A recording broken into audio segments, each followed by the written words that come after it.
Ruang kolaborasi modul 1 3A5. Prakarsa perubahan kelompok 1. Anggota kelompok 1. Yang pertama adalah Rasyanto sebagai presentasi, yang kedua Ratnawati sebagai notulen, yang ketiga Tulusno sebagai penjawab, yang keempat Lis Indriati sebagai moderator, yang kelima Eka Lianti sebagai penanya. Prakarsa perubahan yaitu melalui pendekatan inquiry apresiatif. Inquiry apresiatif merupakan pendekatan manajemen perubahan yang kolaboratif dan berbasis kekuatan. Landasan berpikir yang berfokus pada upaya kolaboratif menemukan hal yang positif dalam diri seseorang. Pendekatan inquiry apresiatif di Indonesia dikenal dengan Bagja. Inquiry apresiatif Bagja yaitu yang pertama, buat pertanyaan, atur eksekusi, jabarkan rencana, gali impian, ambil pelajaran. Visi, ini adalah visi masing-masing. Pertama, saya sendiri Rasyanto mewujudkan siswa yang beriman, unggul, dan berkarakter sesuai dengan profil pelajar Pancasila. Yang kedua, Ratnawati mewujudkan siswa yang beriman dan bertakwa kepada Tuhan Yang Maha Esa, berkarakter mandiri dan berinovatif. Yang ketiga, Tulisno mewujudkan siswa yang beriman, berprestasi, berkarakter, dan berakhlak. Yang keempat, Eka Yulianti mewujudkan peserta didik yang religius, mandiri, berpikir kritis, kolaboratif, kreatif, dan berteknologi. Yang kelima, Lis Indriati terwujudnya peserta didik yang beriman, bertakwa, berakhlak mulia, mandiri, berkarakter, serta kreatif dan terampil teknologi sesuai profil pelajar Pancasila. Kemudian visi yang kita sepakati yaitu mewujudkan peserta didik yang beriman dan bertakwa, berakhlak mulia, unggul, dan berteknologi. Deskripsi visi berdasarkan dimensi profil pelajar Pancasila. Yang ke-1, religius, dimensi beriman dan bertakwa pada Tuhan Yang Maha Esa dan berakhlak mulia. Yang kedua, unggul dan berteknologi, dimensi pernalar yaitu kritis. Kemudian tahapan awal, atap awal tantangan dan aksi kepemilikan aset sekolah. Yang pertama, memiliki sumber daya manusia dan sumber pembelajaran, daya sarana dan prasarana dalam menumbuhkan karakter religius dan berakhlak mulia. Memiliki lingkungan yang mendukung untuk menumbuhkan karakter religius dan berakhlak mulia. Yang ketiga, memiliki program tata tertib sekolah.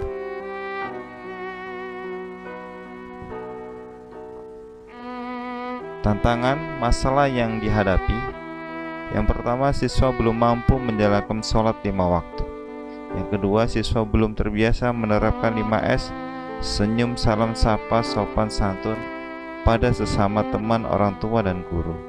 Yang ketiga, siswa belum terbiasa dalam berdoa sebelum dan selesai belajar, serta membaca surat pendek. Yang keempat, siswa belum terbiasa melaksanakan tata tertib yang ada di sekolah. Aksi, melaksanakan program atau pembiasaan di sekolah dan di luar sekolah. Yang pertama, memulai dan mengakhiri kegiatan dengan selalu berdoa. Pembiasaan 5S, senyum, salam, sapa, sopan santun antara guru, siswa, dan orang tua siswa. Yang ketiga, pembiasaan sholat duhur bersama. Yang keempat, sholat duha dan zikir bersama berselang 2 minggu sekali. Yang kelima, penghafalan surat pada juz ke-30 dan pembacaan setiap pagi hari 15 sebelum pembelajaran dimulai. Selanjutnya, dengan penerapan sistem poin untuk siswa yang tidak mentaati tata tertib sekolah. Pelajaran atau perubahan hasil yang diharapkan peserta didik yaitu dapat menggali dan mengakhiri sesuatu kegiatan dengan berdoa, dapat membudayakan 5S, senyum, salam, sapa, sopan santun, dapat melaksanakan kewajiban untuk menunaikan sholat 5 waktu, dapat menghafal Al-Quran juz ke-30, dapat melafazkan doa-doa serta zikir dalam sholat, dapat terbiasa melaksanakan sholat duha, melaksanakan tata tertib sekolah. Prakarsa perubahan yang kita sepakati mengembangkan pembelajaran dan pembiasaan untuk meningkatkan berimtak serta berakhlak mulia pada siswa. Buat pertanyaan utama, pertanyaannya, prakarsa perubahan mengembangkan pembelajaran dan pembiasaan untuk meningkatkan sikap beriman dan bertakwa serta berakhlak mulia. Pertanyaannya, apa yang dapat saya lakukan untuk mewujudkan sikap berimtak serta berakhlak mulia pada siswa? Kemudian, daftar tindakan penyelidikan yang perlu dilakukan untuk menjawab pertanyaan. Pertama adalah mencari informasi dari buku, jurnal, dan buku guru agama atau BK. Bagaimana meningkatkan sikap beriman dan bertakwa serta berakhlak mulia peserta didik. Yang kedua, berkolaborasi dengan guru agama, BK, wali kelas, kepala sekolah, atau pihak orang tua. Selanjutnya, ambil pelajaran.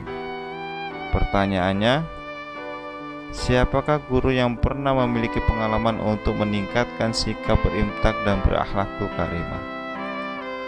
Yang kedua, aktivitas apa saja yang dapat meningkatkan sikap berimtak dan berakhlak mulia pada peserta didik? Yang ketiga, pembelajaran seperti apa yang dapat meningkatkan sikap berimtak serta berakhlak mulia? Keterampilan apa saja yang dimiliki untuk mewujudkan pembelajaran yang meningkatkan sikap berimtak? Daftar tindakan atau penyelidikan yang perlu dilakukan untuk menjawab pertanyaan.